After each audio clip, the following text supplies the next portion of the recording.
nordestesol.energia. Acesse também nosso site www.nordestesol.com.br. Ligue DDD 81 99407 7735.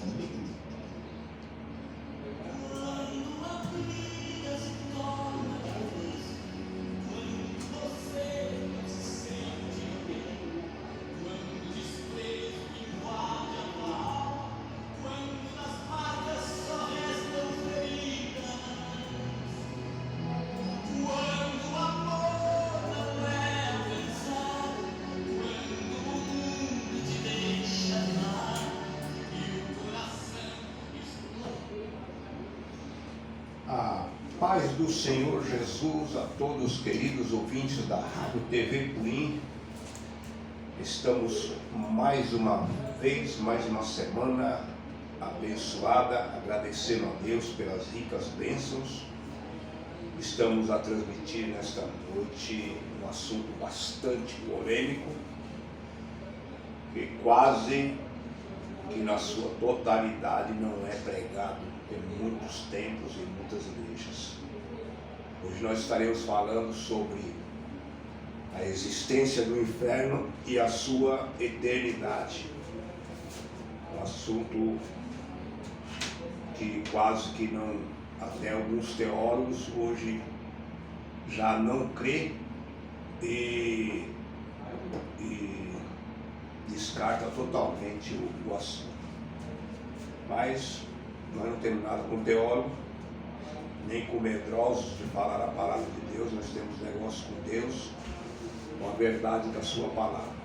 Com muita alegria que está comigo mais uma vez meu companheiro de jornada, de batalha, Washington, que por sinal estará pregando na quarta-feira no nosso culto de doutrina ali na Avenida Guararapes. Estaremos ali, ele estará pregando exatamente esse mesmo assunto.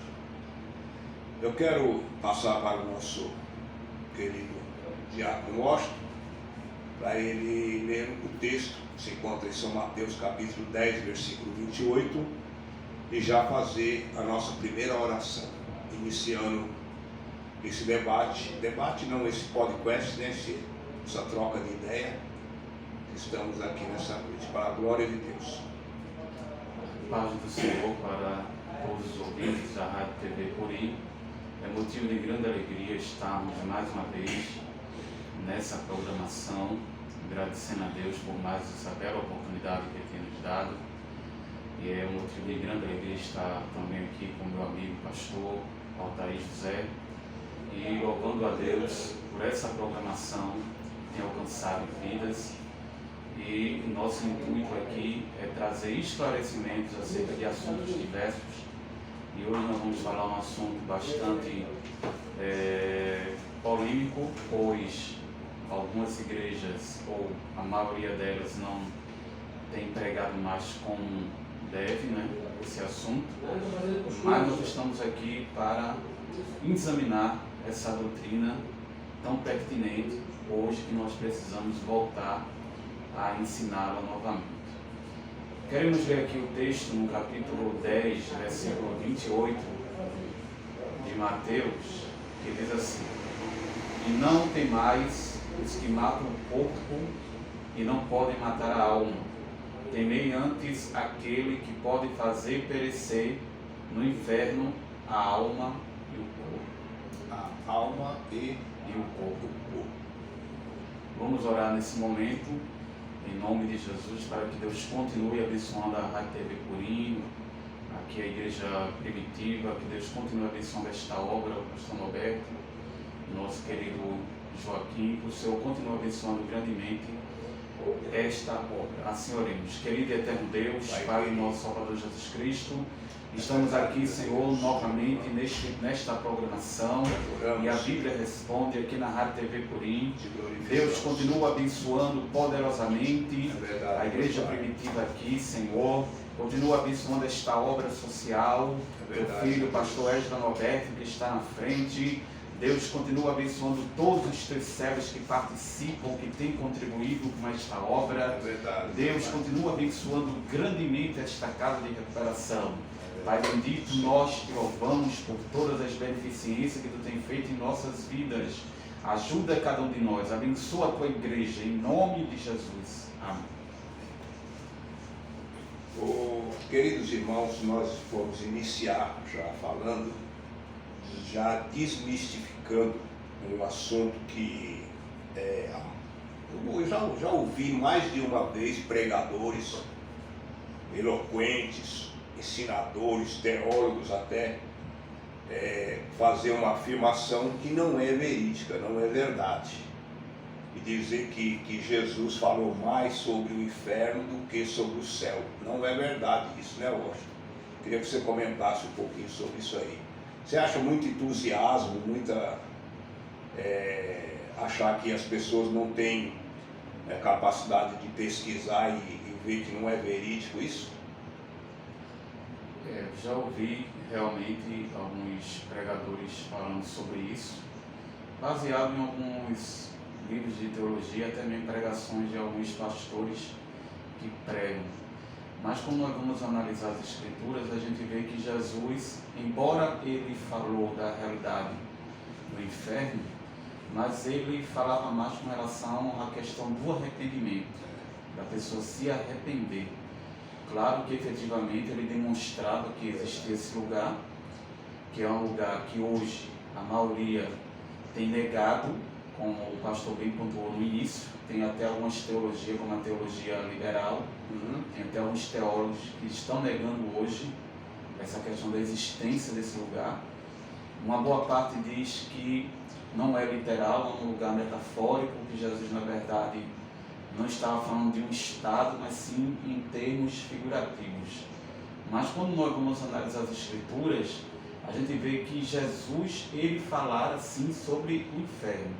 Claro que efetivamente ele exortava as pessoas ao arrependimento e demonstrava através das suas mensagens a necessidade de se arrepender. E hoje em dia a gente vê claramente que muitas igrejas não têm mais ministrado esse tipo de assunto, né?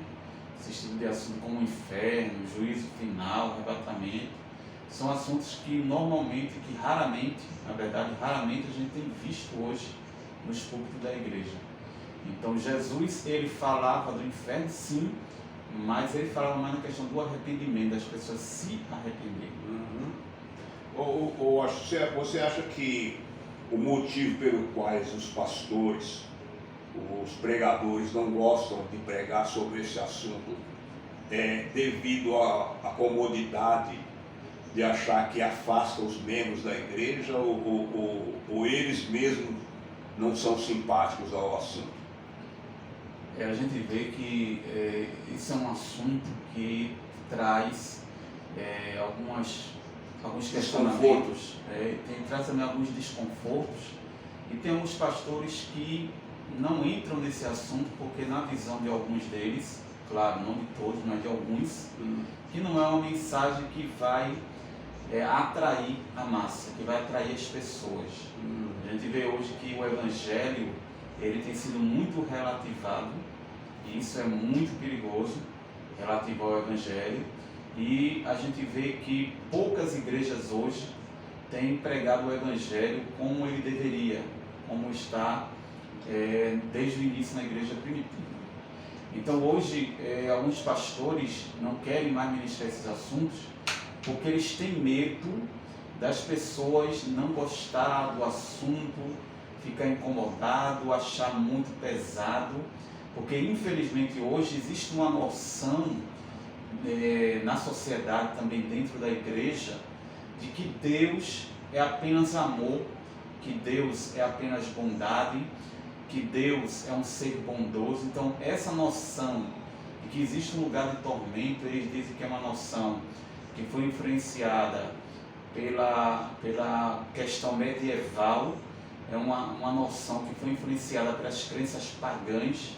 Então a maioria desacredita e dizem que soa até como irracional essa questão de ter uma condenação eterna. Então, muitos pastores, muitos líderes hoje, para eles não é conveniente estar ministrando essas palavras, porque hoje muitos têm aquela preocupação de manter os membros dentro da igreja. A gente sabe que, infelizmente, hoje a igreja, não todas, mas algumas, tem virado empresa, então muitos têm medo de perder os seus membros. O inferno, nós vamos fazer as colocações aqui bem, assim como hoje, atualmente agora, no momento, assim como nós temos um estado intermediário dos santos, dos justos, que chama paraíso celestial, ficou claro ali naquela fala ali de São Lucas capítulo, né, que fala do rico e do Lázaro, que é um lugar real, né? Eles estavam ali, né? O rico estava ali, né? Estava ali. E também o Lázaro estava, a Bíblia diz que estava ali no seio de Abraão, né? Não é assim? Como nós ministramos já dias atrás sobre o estado intermediário, né, dos justos, né? Assim também o inferno é o estado intermediário dos injustos, dos incrédulos, dos maus, né? Podemos assim dizer.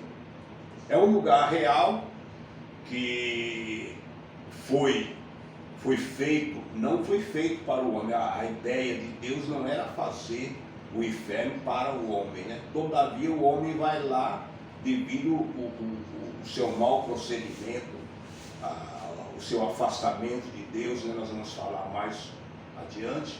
Mas eu queria que nós fazer uma colocação São Mateus 25, 41 e também o versículo 46.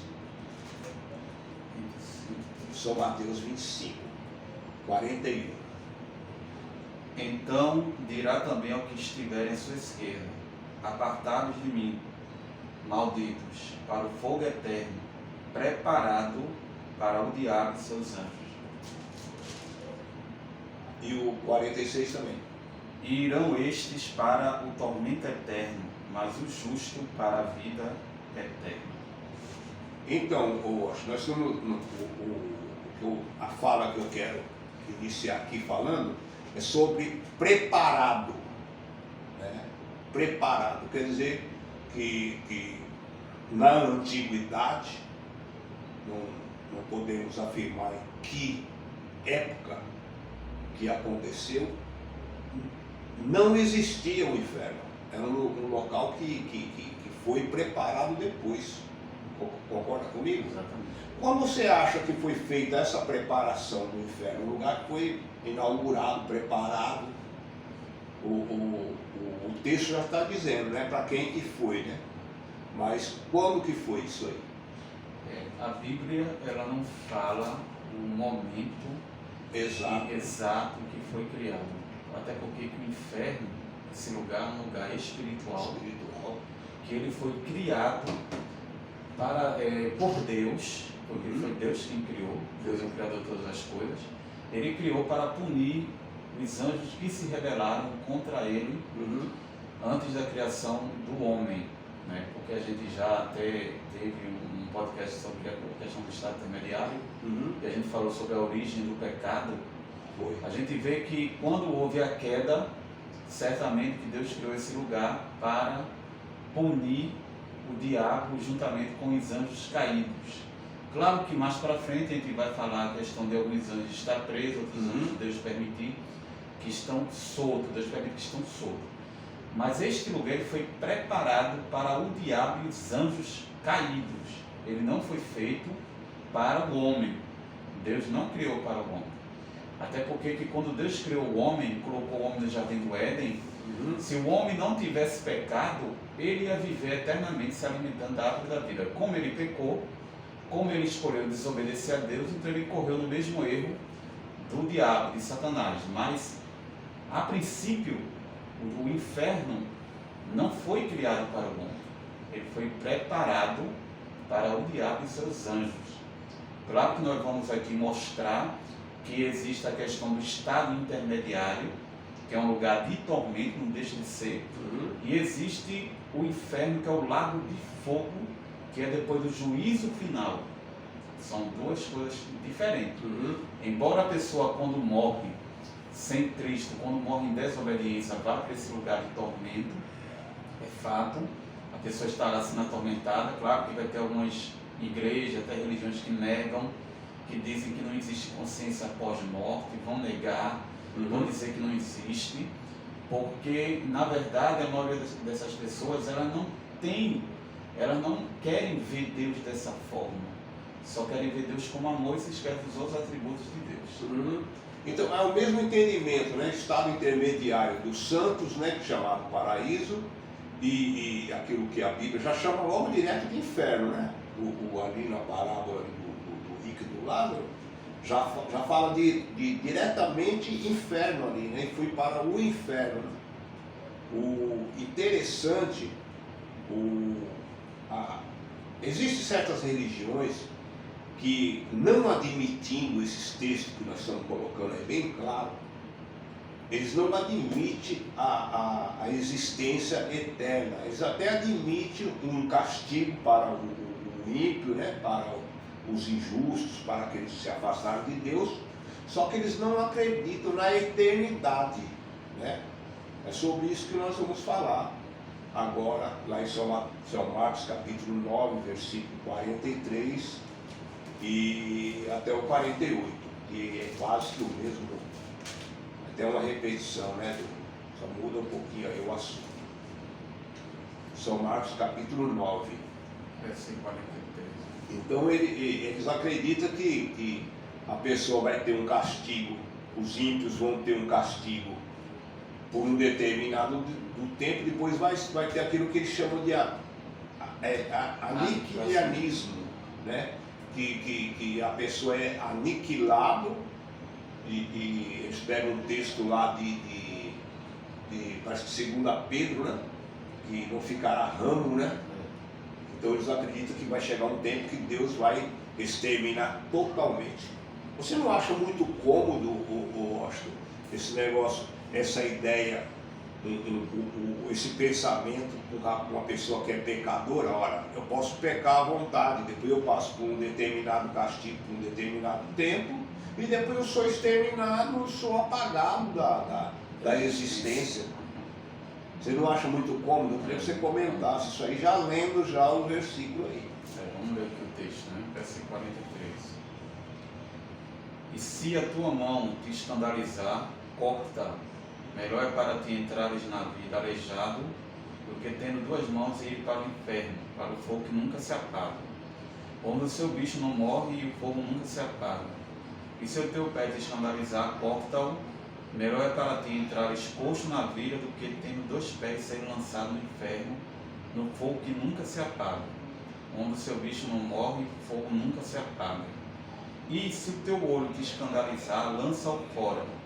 Melhor é para ti entrares no reino de Deus com um só olho, do que tendo dois olhos ser lançado no fogo do inferno, onde o seu bicho não morre e o fogo nunca se apaga.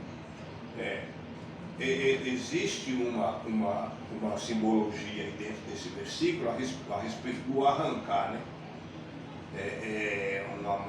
Uma fala metafórica, né, do Senhor, de usar, isso, da pessoa tirar o olho daquilo ali, ou tirar a mão daquilo ali que está fazendo. Vamos supor, a mão tá para roubar, não, tira a mão dali, né? Não é cortar a mão, né? É uma força de expressão. É uma força de expressão. Não é literal. Agora, a literalidade está aí na existência eterna do inferno. Aí fica muito bem claro, né? A grande problemática desses que negam a existência desse lugar é que eles dizem que quando Jesus falava sobre isso, Jesus não estava falando de forma literal.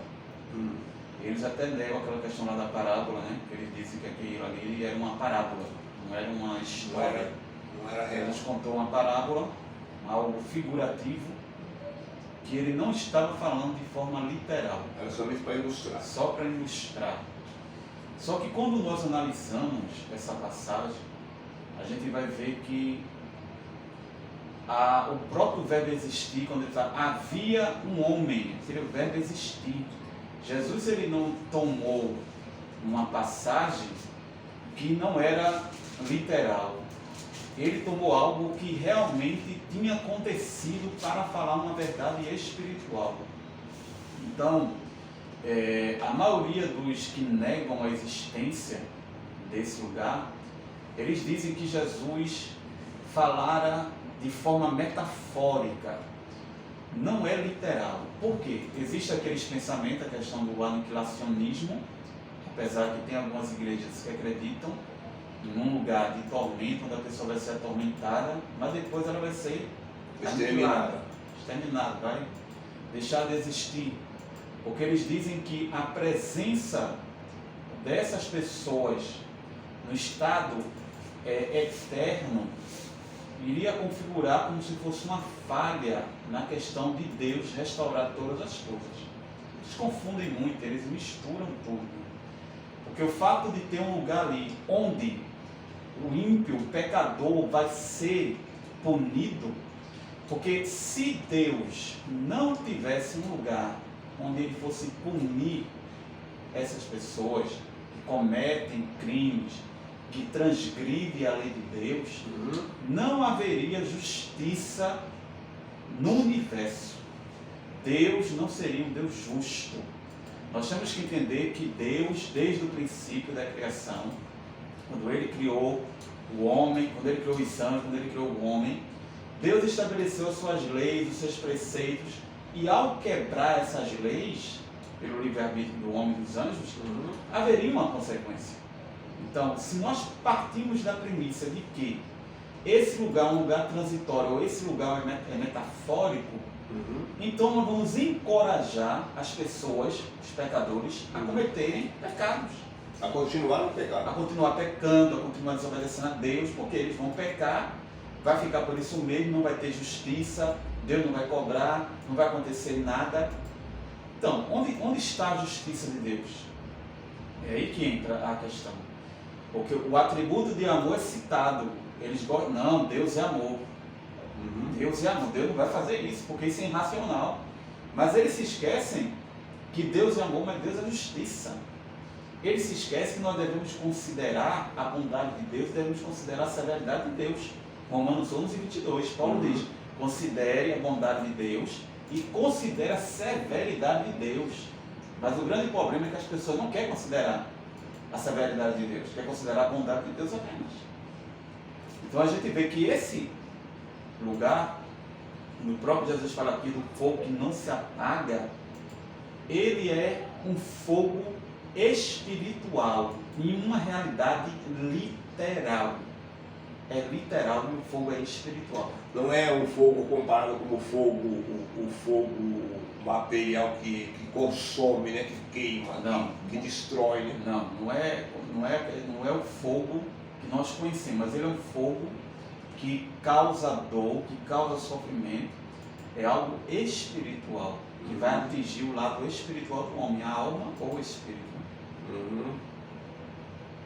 Entendido. Ele, em São Lucas capítulo 12, 5, ele volta a falar novamente, né? Temei antes, né? Aquele que tem poder, né? Ele 12, versículo 5, ele fala mais uma vez aí, eu vos mostrarei a quem deveis temer. Temei aquele que depois de matar tem poder para lançar no inferno, sim, vos digo, a esse temei. A esse temei. Ele estava falando sobre o poder, aí o poder de Jesus, né? Porque o diabo não tem poder para lançar ninguém no inferno, né? Ele está falando exatamente quem tem poder sobre a morte, né? Exatamente, o Washington. É interessante a negativa, né, de algumas pessoas. Às vezes eu fico pensando, né, as pessoas sabem que a pessoa para ser salva precisa pagar um preço, né? Precisa pagar um preço, precisa pagar um preço de renúncia, né? Um preço de permanência, né? prosseguir, porque o Evangelho ele requer muitas coisas, muito sacrifício, né? Muito sacrifício. Então é muito cômodo, né? A pessoa legal, não, simplesmente não existe e acabou, né? Acho que eles ficam incomodados quando alguém levanta essa questão, levanta esse assunto. São Mateus capítulo 8, versículo 28 e 29. Capítulo 8, 28 e 29.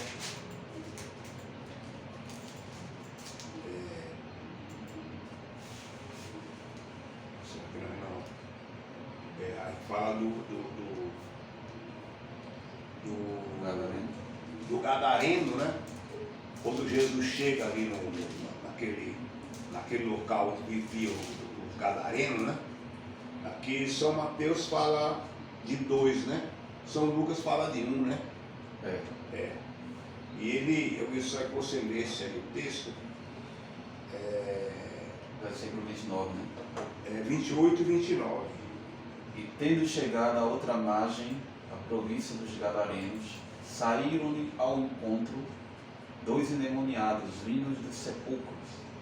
Tão ferozes eram que ninguém podia passar por aquele caminho.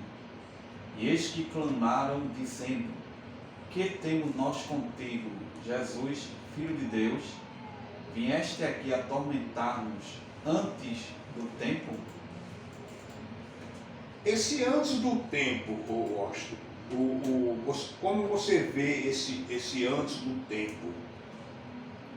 Tem um tempo determinado, né? Haverá um tempo determinado.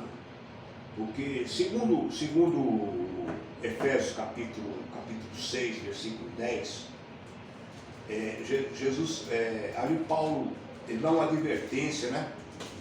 Para nós tomarmos cuidado, né? Para nós tomarmos cuidado, porque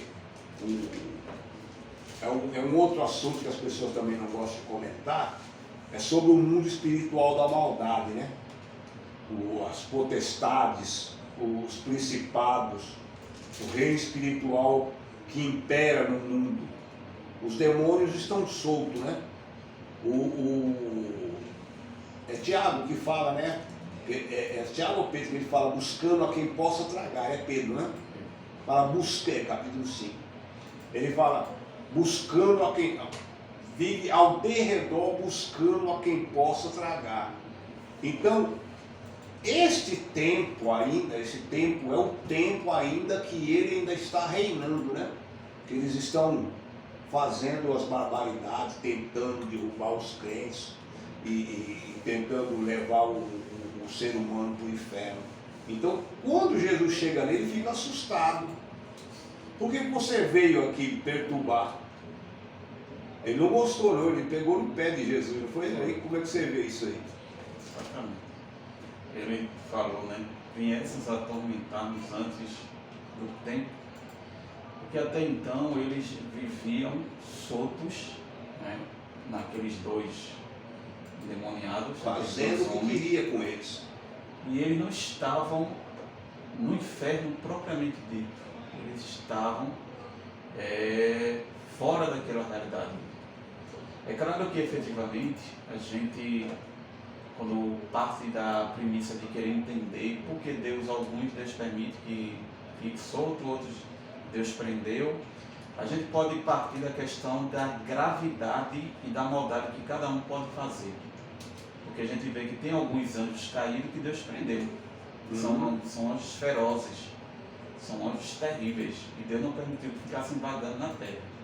O mundo espiritual, assim como no mundo material, é feito por classes, né? Existem pessoas poderosas, né? Isso. Tanto na sabedoria como no poder capital, poder aquisitivo, né? E tradição também de família, poderoso mesmo. Tem pessoas que é poderosa naquele lugar, naquela região, né? Que antigamente chamavam os coronéis, né? Aquele pessoal, ou um político alto, uma pessoa que tem alta influência. Assim também são os demônios, né? Eles têm alta capacidade, mais do que outros. Eles não são iguais. Não, né? não são iguais, porque eles eram anjos, né? eram anjos e demônios. Claro que tem aqueles que dizem que os demônios são as almas desencarnadas do camarada que era perverso, não sei o quê. Existem várias teorias com relação à questão dos demônios, mas a Bíblia revela claramente que os demônios são anjos caídos. Anjos caídos. São anjos caídos, são aquela terça parte dos anjos que se rebelaram com Satanás e que foi tirado do céu, né? Que a gente até falou aqui no podcast sobre isso, que o pecado foi lá. Claro que alguém vai dizer, não, Jesus, ele não pecou lá, o pecado não foi lá, Lúcifer não pecou, mas ele pecou lá. O pecado foi O primeiro no céu, original foi lá. mas não nasceu no canto do céu, nasceu no querubim ungido. No coração dele. E ele fez aquela rebelião, a terça parte dos anjos se rebelou com ele, porque ele fez algumas promessas, fez comércio, prometeu que ele não podia dar, só que ele é um anjo de patente alta e ele começou a ludibriar e teve anjos que caíram na conversa dele, se rebelaram contra Deus e sofreram as consequências. Então esses demônios, quando eles viram Jesus ali, eles perceberam que estavam diante dele o próprio juiz de toda a terra. E eles tinham a consciência que Jesus tinha poder de lançá-los no inferno. Só que ele disse, viesse a atormentar antes do tempo, porque ele sabia também que não era aquele momento, de forma escatológica. Eles interrogam Jesus ali, né? Eles interrogam. E você vê que quando Jesus manda ele sair daqueles dois homens, claro que Lucas diz que é dois, Mateus diz que é um, mas cada um escreve dentro de uma ótica, né? São os evangelhos sinóticos, não há contradição nenhuma, só que um tem uma visão maior, um viu mais do que o outro. E a gente vê que aqueles demônios, eles pediram para entrar na manada de porcos. Jesus permitiu, porque eles não queriam ir para o abismo, para o inferno, eles não queriam para ser atormentados. Então eles pediram para entrar na manada de porcos. E a gente vê no que deu. Eles entraram, os porcos se precipitaram no penhasco, e houve uma revolução ali, né? Os fazendeiros que cuidavam daqueles porcos não gostaram, aquela coisa toda. Deu prejuízo. Deu prejuízo. Mas Jesus, ele mesmo mandou, ele disse, não, pode ir, vá. Eles foram, porque não era o tempo de Jesus chamá-los à responsabilidade. Esse tempo pode ser colocado lá em Apocalipse capítulo 20, versículo 10? Ou... Sim, o juízo final. O juízo final onde Deus vai chamar todos à responsabilidade. Vamos ler o texto?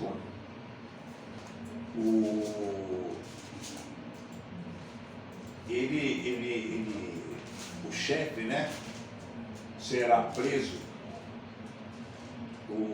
Uma coisa que você vê, a Bíblia é tão curiosa, né? Que fala que Satanás será preso.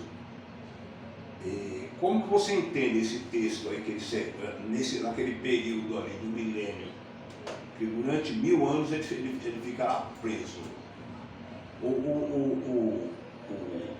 Eu nunca vi nenhum pregador, nenhum teólogo fazer essa colocação. A diabada todinha, se é assim que nós podemos falar, né? Será preso também. Ele não vai deixar nenhum demônio, o chefe está preso, os outros demônios perderam. Como você vê aquilo ali? Eu acredito que quem vai ser preso só vai ser ele, somente Satanás. ele. E ele não tem, o restante das legiões demoníacas não terão mais poder sobre os homens, como você vê. Não terão, porque quando a gente analisa o milênio, a gente vê que o milênio vai ser um estado de 1000 anos, Jesus vai reinar aqui na Terra. Entretanto, a maldade ainda vai continuar, agora, claro, de forma menor. Mas o homem não vai deixar de pecar, não vai deixar. Você nunca viu ninguém explicar isso, já viu hoje? Muitos não explicam, até porque dificilmente a gente vê alguém falando sobre o milênio, né, na igreja. São assuntos que não é falado muito, essas partes escatológicas. Tem muitos crentes que desconhecem. Mas o milênio será um lugar onde Jesus vai ter aqui, durante 1000 anos, de governar. Claro que tem aquele pensamento dos milenistas, que dizem que a igreja já está no milênio. Eu discordo dessa interpretação. Porque o milênio será um governo onde o próprio Jesus vai reinar aqui de forma literal na Terra. Claro que o pecado não será extirpado totalmente, mas vai diminuir. Vai diminuir a criminalidade, a injustiça, vai diminuir. mas não vai deixar de ter. Entretanto, Satanás será preso e acorrentado no Tártaro, que não é o inferno. O Tártaro é um lugar de prisão. Ele vai ser preso naquele lugar até passar os 1000 anos. Tártaro é aquilo que nós podemos chamar de prisões eternas, né? Para certos demônios, certas qualidades de demônio terríveis, né? E alta periculosidade, né? Demônios terríveis, demônios anjos poderosos que, se Deus deixasse soltos, eles iam causar muita destruição. Se hoje os demônios causam, esses anjos iam causar muito mais destruição. Mas vamos lá para o texto, né? Isso. Apocalipse 20, versículo 10. 22. E o diabo que os enganava foi lançado no lago de fogo e enxofre, onde está a besta e o falso profeta, e de dia e de noite serão atormentados. Aí já não fala da prisão, né? Aí já fala da conclusão total dele, jogado, né? No versículo 7 diz: acabando-se os 1000 anos, Satanás será solto da sua prisão. Deus vai permitir que ele seja solto. Isso é antes, né? Para provar no fim do milênio que ele vai ser solto. E sairá e enganará as nações que estão sobre os 4 cantos da terra. Subirão para lutar contra Deus, quando a cidade santa vai descer fogo do céu.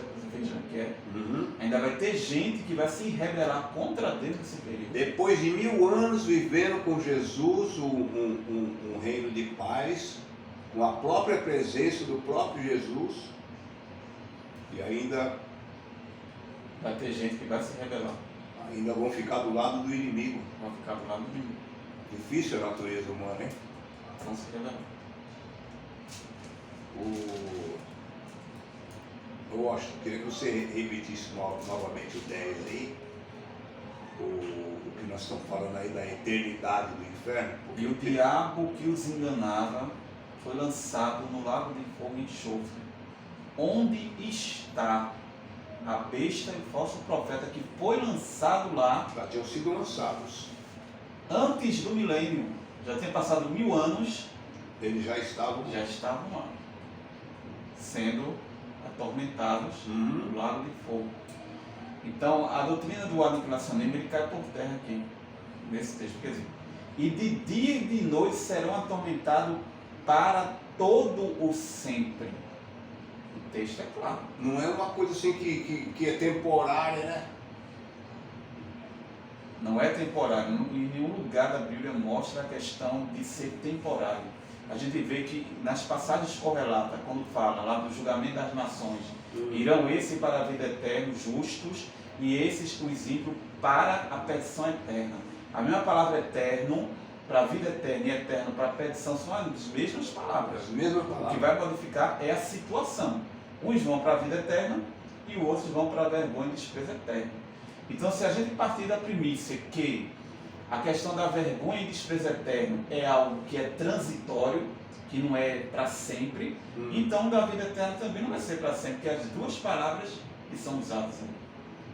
Então é uma incoerência dos que pensam dessa forma, porque na visão deles, principal, eles dizem que seria injusto da parte de Deus atormentar a sua criatura eternamente. Deus não seria um Deus de amor. Não seria um Deus de amor, seria injusto dele atormentar aquela pessoa eternamente pelos séculos de séculos. Mas é isso que o texto diz. O texto é claro. E a gente não pode, de forma alguma, fugir do texto. Só que eles querem entrar na questão do amor, né? Que Deus é amor, que Deus não vai fazer isso, que Deus é benigno, e se esquece dos outros atributos de Deus. Que é justiça, né? Justiça, que é santidade, a gente não pode esquecer dos outros atributos de Deus. Então o que acontece é que eles se esquecem. E hoje a sociedade não acredita mais nesse tema porque relativaram o Evangelho. O Evangelho está relativo. As pessoas vivem suas vidas de erros, de pecados, fazendo o que querem e acham que vão ficar por isso mesmo, que após a morte Deus coloca ele no bom lugar. Que pensamento não é esse? Não, quando morrer Deus me coloca no bom lugar. bom lugar, né? Morrer Deus me coloca no bom lugar. O camarada cometeu crimes hediondos, matou, roubou, fez o que fez, não se arrependeu, claro, que quando a pessoa se arrepende, Uhum. é pago através do que Jesus fez, né? Quando a pessoa se arrepende. Uhum. Mas a pessoa que não quer arrependimento, fica ali na impiedade, cometendo crimes contra Deus, contra a lei de Deus, aí morre, pronto, morri, não, Deus me coloca no bom lugar. Ou como que você vê aquele versículo que diz assim, ó, veja bem, assim como foi nos dias de Noé, assim também será nos dias do Filho do Homem. Eu queria que você fizesse uma colocação. Ô Washington, assim como a igreja, apesar de toda a dificuldade que temos hoje para pregar, devido a tanta coisa que está aparecendo, né? As portas do inferno estão começando a ser abertas, né? Entendeu? Parece que o inferno está escancarando, né? Eu vejo aí quando Jesus fala assim, as portas do inferno, eu acho que há um comando lá do inferno contra a igreja. Há um comando para trazer tudo quanto é tipo de ideologia, aborto, tudo que envergonha a criatura, né? Que nós somos feitos à imagem e semelhança de Deus. Então, o versículo é o seguinte, assim como foi nos dias de Noé. Como que você vê os dias de Noé, Washington? Uma população menor do que tem agora, um velho que foi dito a Deus e ele creu no Deus que ele adorava, fazendo uma arca em cima do monte, numa época que não chovia. Você vê com a mesma visão que eu não sei, sempre enxerguei assim, é o torno da arca. Você vê assim também pessoas trazendo excursões de pessoas para... Rapaz, você já foi lá ver o doido da arca? Eu queria ver como é que é. Ele é barbudo, como é que é? Ele grita, ele fala, como é que é? Como você vê isso? Era algo que... surreal para a época, até porque não chovia, né? Não chovia naquela época. Caía, e Noé começa agora a construir, pelas ordens de Deus, aquele barco gigantesco, e aquela população iam lá como se fosse algo, uma atração. E eles ficavam ali observando e Noé pregando a palavra, mostrando que... E falando para eles se arrependerem. Que eles tinham que se arrepender, porque a gente vê que o próprio Deus se arrependeu de ter criado o homem por conta da perversidade. Claro que a palavra arrependimento ali é mudança de atitude. Deus ele se entristeceu porque ele criou o homem e o homem entrou em caminho difícil, a maldade predominava, o pecado, a imoralidade, todos os tipos de pecados terríveis predominavam naquela época. Então Deus disse, achou por bem de dar o fim de toda a vida. Claro que alguém vai questioná-lo, vai dizer por que ele age dessa forma. Deus é soberano, ele age como ele quer, a criatura é dele. Se ele quis dar fim à criatura, ele dá fim à criatura e pronto. Não tem esse negócio de querer questionar, porque tem os teólogos, os ateus, que desacreditam de Deus. Não, porque ele fez isso, matou um monte de gente, e ele é Deus, ele fala o que ele quer, o homem não é, a vida do homem pertence a ele. Ele não fez isso sem antes dar uma oportunidade. Sem antes dar uma oportunidade, ele usou Noé para divertir aquele povo.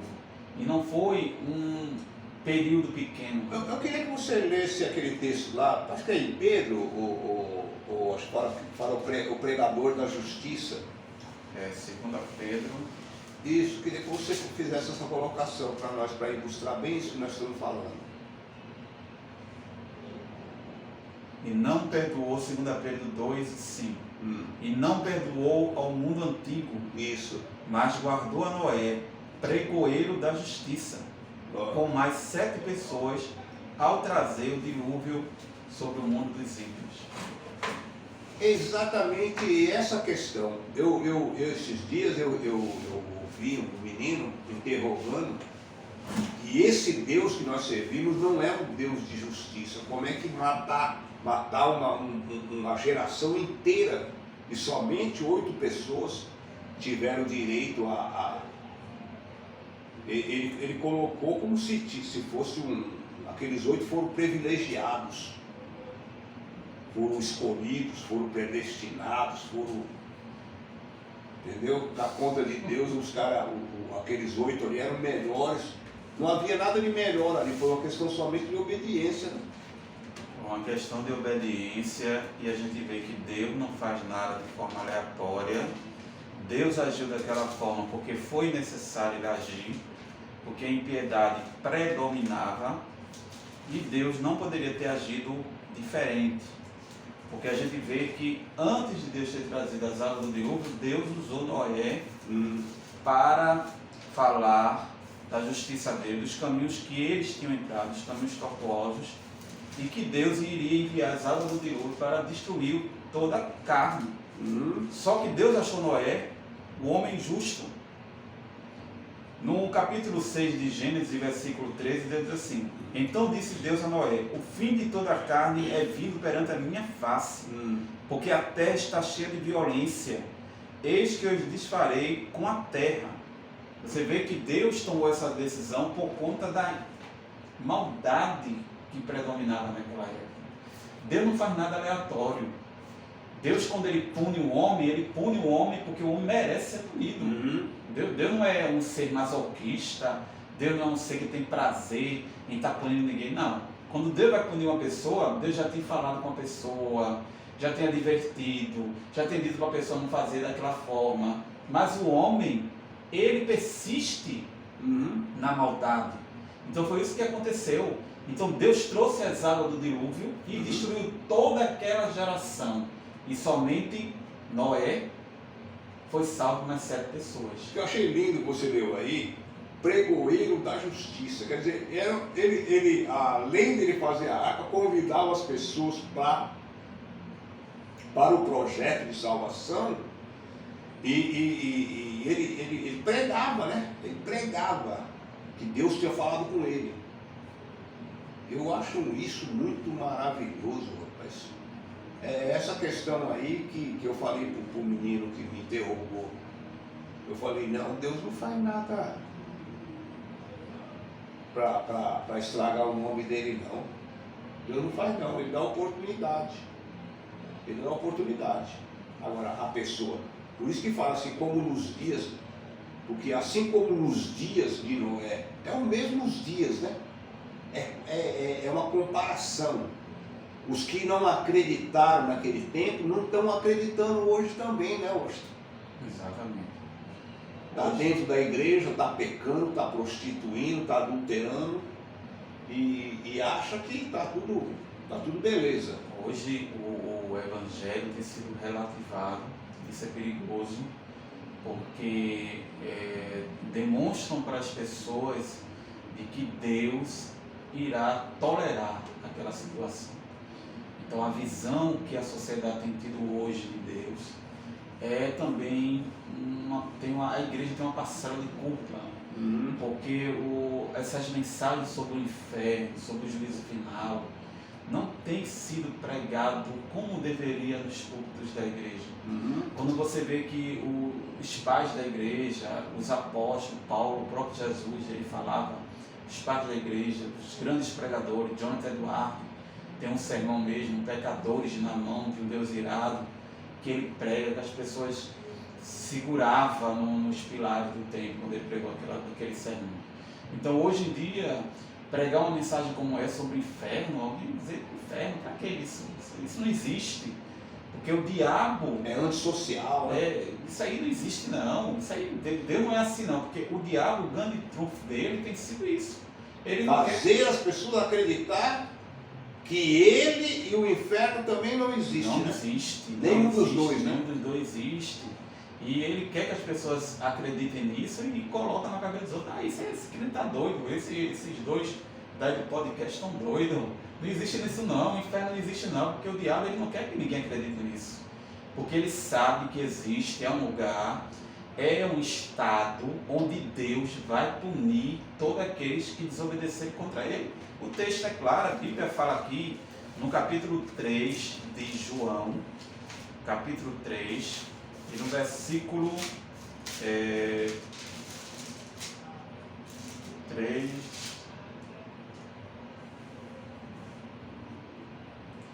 e 18, João 3, 18. Quem crê nele não é condenado, mas quem não crê já está condenado, porquanto não crê no nome do unigênito Filho de Deus. Então quem não crê já está condenado, porquanto ele não creu no unigênito Filho de Deus. Então, se a gente partir da premissa de que não existe esse lugar de tormento, que o homem não vai para lá, aí a pergunta que eu faço é: Cristo morreu para quê? Verdade. A morte de Cristo Foi para livrar nós de lá. exatamente foi para livrar a gente da condenação. Então a morte de Cristo não teria sentido nenhum, porque Cristo morreu para pagar o preço dos nossos pecados, da condenação eterna que todos nós estávamos condenados. Ó, se não existe condenação eterna, se nada é literal, se tudo é figurativo, se tudo é metáfora, então a morte de Cristo também é metáfora. Então Cristo morreu debalde. Cristo morreu para quê? Qual foi o motivo da morte dele? Ele morreu para pagar o preço que o homem não poderia pagar. E através da sua morte ele livrou o homem, todos aqueles que querem aceitar, ele livrou da condenação. Hoje em dia nós estamos numa época tão difícil que tem certos assuntos que está se tornando um tabu, né? As pessoas têm receio, têm medo de falar. Por exemplo, essa lista que nós vamos ver agora, tem pastores que têm um pavor de ler essa lista, né? Porque nessa lista que nós vamos ler, está falando lá claramente, ficarão de fora. Se vão ficar de fora do céu, eles não vão ficar voando no espaço, eles vão para esse lugar que nós estamos falando, né? Vamos ler 1 Coríntios capítulo 6, versículos 10 e 11, por favor. O pessoal das igrejaiadas aí não gosta mais de ler isso aí mais não.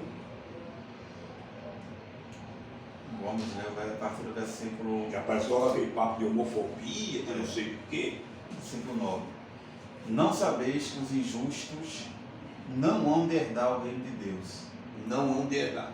Não erreis, nem os devassos, nem os idólatras, nem os adúlteros, nem os ladrões, nem os avarentos, nem os bêbados, nem os maldizentes, nem os roubadores herdarão o reino de Deus.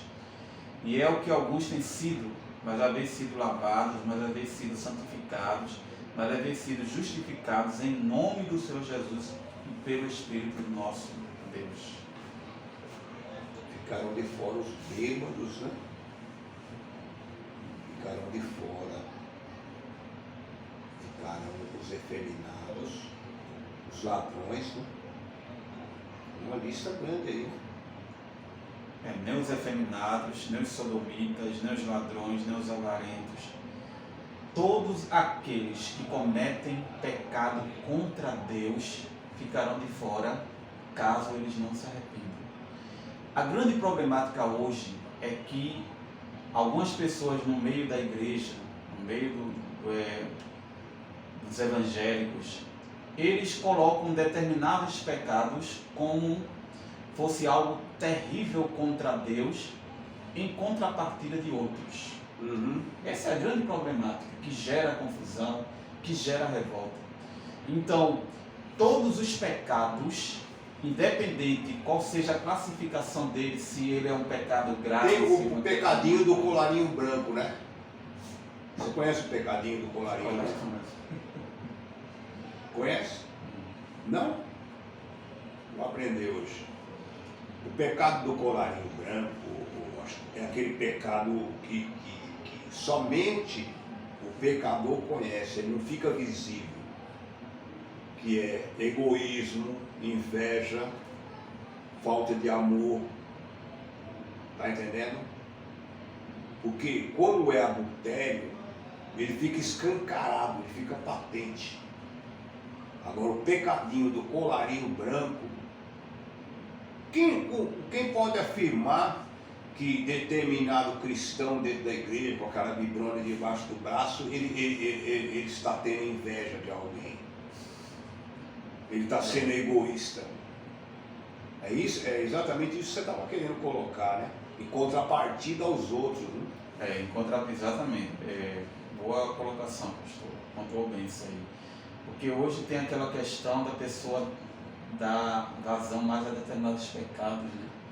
Adultério, prostituição, a questão dos homossexuais, condena, aquela coisa toda, como se fosse um pecado mais falar do irmão, Aquela palavra da torre, eu gosto daquela palavra da torre. De vez em quando eu vejo você citar, e Jesus foi bem enfático, ele fez essa colocação, né?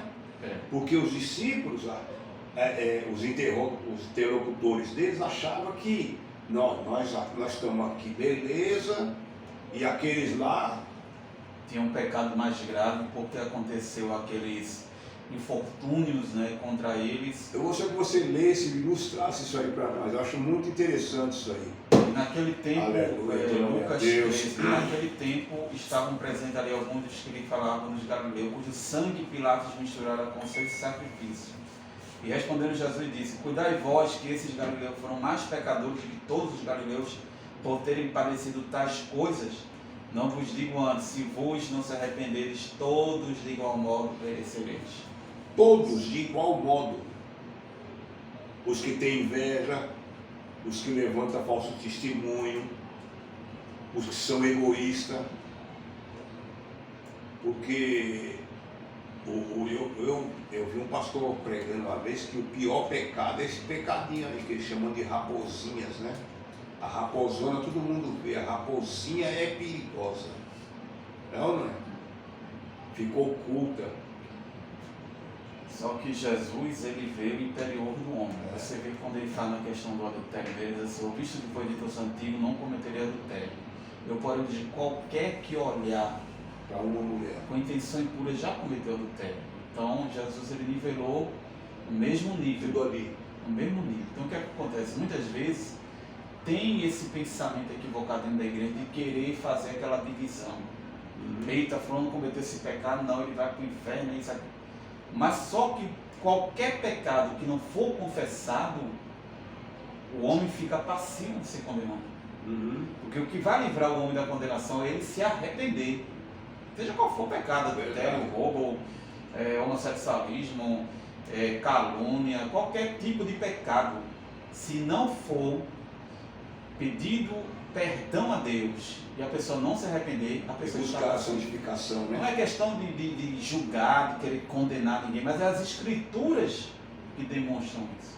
As escrituras, é claro, a gente não pode ir de encontro aos ensinamentos escriturísticos. É necessário a santificação, porque ele fala assim, se andarmos na luz, né? O que é andar na luz, né? Andar na luz é as pessoas poderem olhar para mim e não poder me condenar. Eu estou na luz. Correto? Correto, exatamente. Agora o grande problema, pastor, é que muitos têm aquele pensamento de fazer aquela... Não, adulterou, pronto. Se entra uma pessoa que é homossexual na igreja, quer condenar o cara. Não, a homossexualidade é o pior pecado do mundo, é aquela coisa. Quando não é pecado, mas está no mesmo grau de outros pecados. Mesma coisa. Então quando acontece isso, e um homossexual entra na igreja e muitos ficam ali reprovando, olhando para lá e para cá, mas muitas vezes o camarada está reprovando condenando ali, é um fofoqueiro, é um caluniador, entendeu? Ele está ali na igreja se escondendo muitas vezes. E quando uma pessoa entra na igreja nesse estado... Aí o cara chega todo tatuado, mas ele entra com o coração puro, né? Querendo buscar o centro da verdade, né? Ou então o camarada está ali, não, eu vou para a igreja, ele é um homossexual, seja lá o que for, ele vai lá buscar, está lá na igreja, aí a pessoa já fica olhando, condenando a pessoa, já fica, não, aquele camarada ele vai para o inferno. A gente não pode partir dessa premissa, embora a gente sabe que qualquer pecado que não for pedido perdão, ele é passivo de condenação. Mas a gente não pode fazer aquele pré-julgamento. Verdade. Quando a Bíblia diz, fica lá de fora assim, mas se o cara se arrepender, e aí? Se ele se arrepender, é salvo. Por isso que Paulo aí ele fala assim, é o que alguns de vós têm sido, uma vez sido santificados. Exatamente. É ou não é? Ótima observação. Ele mostra a lista, né? E a igreja de Coríntios era uma igreja que tinha todos esses tipos de pessoas. Era problemática, né? Era uma igreja problemática, tinha todos esses tipos de pessoas. 6, 10 e 11. Mas elas se arrependeram. É versículo 11. É o que alguns de vós têm sido, Tem sido. mas haver sido lavados, haver sido santificado, haver sido justificado em nome do Senhor Jesus e pelo Espírito do Senhor. Porque quando se lê esse versículo de número 10, dá uma impressão de falar-se no sentido já condenatório, né? Mas Paulo fala, ele traz a memória, olha, vocês eram assim, né? Exatamente. Ele fala que se as pessoas, né, que estão na prática não herdarão, ele é claro, elas não vão herdar. Isso. Mas houve aqueles que se arrependeram, houve aqueles que aceitaram Jesus. A porta está aberta. Então, a gente não pode, de forma alguma, ter aquele olhar de condenação. Fica olhando a pessoa com olhar de condenação. Por quê? Porque muitas vezes a pessoa está ali, mas tem gente cometendo coisa pior. Uhum. Tem gente cometendo coisa pior. Verdade. Caluniando, matando, fofoca, aquela coisa, está ali dentro da igreja. Verdade. Então esse é o grande problema hoje, em que muitas vezes tem criado muitas confusões por conta disso. Lá em Apocalipse 21, 7, 8, ele fala, ele continua essa lista, ele falou que ficaram de fora, né? Não herdarão. Aí em 1 Coríntios fala que não herdarão. Aqui ele fala que ficaram de fora, né? Ficaram de fora de quê? Da cidade santa, né? Do lugar santo, né? Versículo 8, né? Apocalipse 21 e 8. Mas quanto aos tímidos, aos incrédulos e aos abomináveis, e aos homicidas, e aos fornicadores, aos feiticeiros, e aos idólatras, e a todos os mentirosos, a sua parte será no lago que arde com fogo e enxofre, que é a segunda morte. Todos os mentirosos. Quer dizer, todos os mentirosos, ele faz referência não somente ao camarada que não levantou a mão na igreja para ser crente, não. Ele generaliza mesmo, né? Pode estar na igreja, mas se estiver mentindo, é mentiroso. Ele somente é um crente mentiroso, né? E aí a gente vê líder aí mentindo na maior cara de pau, né? Às vezes dá cada testemunho lá de... Você sabe que aquilo não tem nada de verdade, pura mentira. É por isso que tem um texto lá em São Mateus, eu acho que ele fala assim, ele fala assim, eu não vos conheço. Né? Mateus 7. Mateus 7, ele fala, não vos conheço, mas Senhor, em teu nome nós profetizamos, pregamos, apartai-vos de mim, malditos, eu não vos conheço. É triste ouvir isso da boca de Jesus, né? É porque o grande problema é que muitos acham que ser cristão é apenas estar dentro da igreja. Uhum. A igreja do templo. Esse é o risco, né? Esse é o risco e uma grande problemática. Porque o crente ele é definido não apenas quando ele está dentro da igreja, mas ele é definido quando ele está em casa, no trabalho, na faculdade. Não é? Aqui na igreja todo mundo é crente. Mas na faculdade não tem que ver, ou no trabalho. Intervalos separados, né?